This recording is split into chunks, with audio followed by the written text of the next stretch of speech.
Di sini saya akan menceritakan kejadian di bulan pertengahan April, di mana pada 13 April di kota daerah Solo Baru, di situ terkena hujan yang sangat lebat. Hujannya dari pagi hingga malam hari tanpa henti. Di situ para warga sudah meyakini akan terjadinya banjir. Dan benar, pada jam 8 malam di situ air sungai mulai naik dan air mulai meluap ke rumah-rumah warga. Tetapi air cuman masih di atas kepala kaki. Dan di situ para warga masih tenang, tidak akan meyakini air akan naik terus-menerus. Tetapi pada malam itu hujan kembali turun dan para warga menjadi resah. Dan pada jam 3 pagi di situ debit air mulai naik, terus menaik, ditambah juga dari arus air dari wilayah lain yang mengalir ke wilayah Solo Baru, menjadikan debit air sangat tinggi. Ditambah juga pada jam 10 pagi di situ ada kejadiannya di Bisan.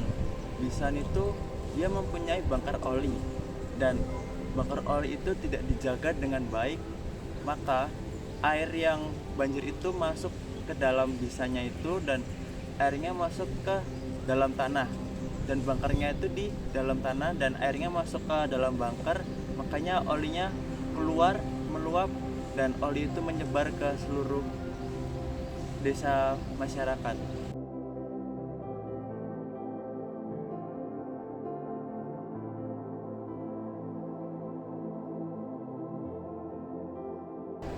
Pada saat itu para warga mendatangi tempat Bisan tersebut. Para warga meminta pertanggungjawaban kepada Bisan, di mana mempertanyakan apakah Bisan akan mempertanggungjawabkan kelalaian dalam mereka menjaga tangki oli mereka.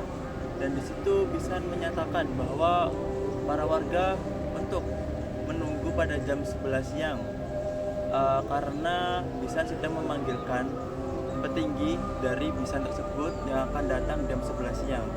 Dan jam 11 siang tersebut para warga kembali lagi untuk menanyakan gimana pertanggungjawaban dari pihak Bisan. Di pihak Bisan mereka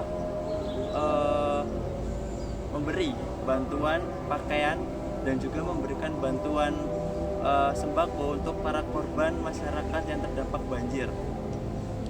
Dan juga yang terdampak itu di sekitar Tanjung Anom, Cemani, dan Jayatakan, di mana oli itu bergerak dari Tanjung Anom dan oli itu menyebar terus-menerus sampai ke Jayatakan, dan itu banyak sekali wilayah yang terdampak oli bekas yang meluap dari Bisan tersebut. Maka pertanggungjawaban Bisan ini terus dikejar para masyarakat untuk mengganti rugi kerugian mereka.